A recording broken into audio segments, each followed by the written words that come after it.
खुलुमबाय बड' लेटेस्ट आपडेटआव बयखौबो बरायबाय रादाबखौ फरायदों आं प्रमद खाख्लारिया। गिबि निउसआव दङ उदालगुरि जिल्ला पानेरि पुलिसा हिन्जावसा लांखारग्राखौ हमनो हायो। पानेरि थानानि पुलिसा खौरांगिरिनि सिगाङाव फोरमायनाय बादिब्ला उदालगुरि जिल्लानि पानेरि थानानि पुलिसा ननायपारानिफ्राय सासे हिन्जावसा मानसि लांखारनानै दिल्लीयाव फानहैग्रा सुनु मुन्डा इलियास टुटुल मुंनि सासे सुबुंखौ ननायपारानिफ्राय हमनो हायो।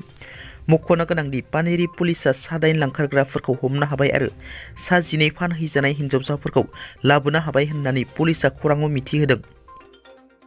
सोनाब बेंगलाव रायजो जानाय बर'फोरनि राव हारिमु आरो थुनलाइखौ रैखा खालामनो आरो जौगाहोनो थाखाय बर' राव फोरोंनाय फरायसालियाव बिजों महरै थिसननायनि फारसे माबायदि हाबाफारि लानांगौ दं बेफोरनि सायाव गासैखौबो नोजोर होनानै सिलिगुरिनि बड'लेण्ड गेस्ट हाउसआव बिटिआर सरकारनि लिंथुमनायाव मैया मोनसे गोनां सावरायनाय जानानै थाङो आरो बेफोरनि सायाव खामानि मावनो थाखाय माखासे थांखिबो लानाय जायो। बे हाबाफारिखौ सामलायो बिटिआरनि गाहाय प्रमद बर' बिथाङा।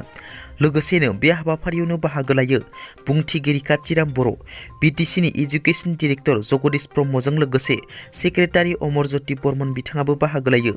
लोगोसेनो बे हाबाफारियाव बाहागो लायो बर' थुनलाइ आफादनि आफादगिरि तरेन बर', एबसुनिफ्राय बाहागो लायो आफादगिरि खोरोमदाव, सुबुं फोनांजाब नेहाथारि सरनजित नार्जारि, लोगोसे गेलेमु नेहाथारि मिनिस्रां ब्रह्म, सोनाब बेंगल रायजो आफाद एबसुनि मावथि बिबानगिरि, सोनाब बेंगल रायजो बर' थुनलाइ आफादनि बिबानगिरि, सोनाब बेंगल रायजो दुलाराय मेथ समाजनि बिबानगिरि आरो माखासे दैदेनगिरिफोराबो बे सावरायनायाव बाहागो लायो। बिटिआरआव धोरोमखौ लानानै राजखान्थि नामा? बिटिसिनि बारग' गाहाय हाग्रामा महिलारिया एनडिए सरकारनिसिम लाइजाम लिरहरनाया दासान्दि ससियेल मिडियायाव गोबां भाइराल जागासिनो।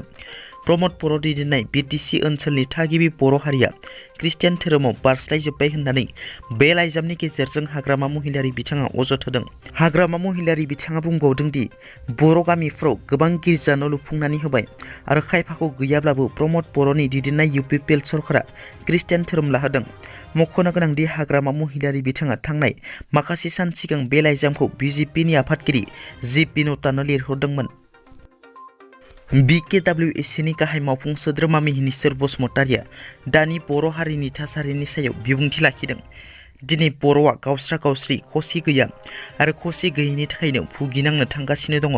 फैगौ बिसायख'थियाव जुदि ज' जायाब्ला जोंनि थाखाय मोनसे दुखु गोनां जानो हासिगौ। मोननानैबो गोमाजानाय थासारि एबा हालोद फैदों। बर' हारिनि गेजेराव जि फारागथि दंलायो फारागथिखौ फोजोबस्रांलायनानै गासैबो बर'नि माहारि आफादफोरा जथुमलायनानै जोंनि फारागथिखौ सुस्रांलायनांगौ। बर' हारिया इयुननि खैफोद गोनां बोथोरफोरखौ सौसिलांनांगौबा ज' जानायनि अनगायै जेबो राहा नुहुरा। बर' हारिया खौसेथि जाब्ला रावबो नासयनो हाया, फेजेननो हाया होनना मिहिनीश्वर बसुमतारि बिथाङा बुंथियो। धेमाजि जिल्लानि जनायाव गिख्रंथाव अर खामनाय जाथाय। बे गिख्रंथाव अर खामनायजों न' बांजों लोगोसे गोबां सम्पति खहा। धेमाजि जिल्ला जनाय महकुमानि सिङाव थानाय 2 नं गालि सिखारि गामियाव बे गिख्रंथाव अर खामनाय जाथाया सोमजियो।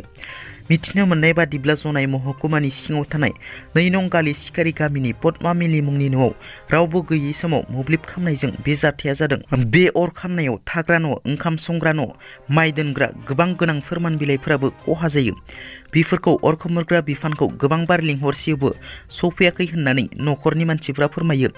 बे अर खामनायजों खमैबो 5 लाख रांनि सम्पति खहा जायो। दिनैनि रादाबा एसेनोसै।